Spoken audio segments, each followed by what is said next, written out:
think, the challenge has always been how do we bend the cost curve in healthcare in the public sector? And I think that truly the way to get there is to start with the consumer and to engage them in a fundamentally different way. Consumers are very digitally savvy. They interact in the digital economy just like everybody else does.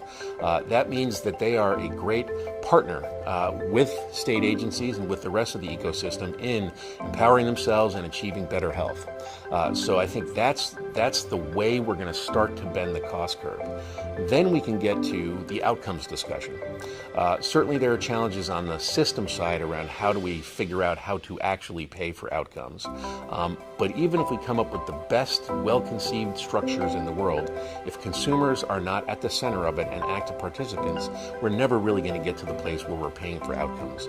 So I think that's the way to get to the bending of the cost curve, engaging the consumers, not just to make it a better experience for them, but to truly have them be co-creators of their own better health and empowerment. Another path to bending the cost curve, I think, is really paying attention to social determinants of health. We've been talking about it for a long time, and what the literature clearly shows is that only 20% of the total cost of healthcare and the outcomes that you achieve is determined by the clinical service that's delivered in the clinical setting.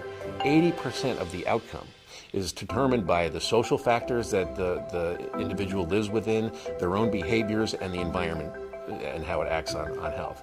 What that tells me is that those of us who are working in public sector health need to spend 80% of our time on those things.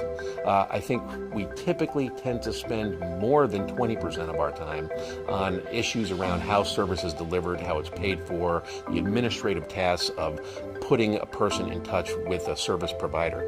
That's important to pay attention to, but the real way we're going to bend the cost curve is to focus on that other 80% of the things that influence outcomes.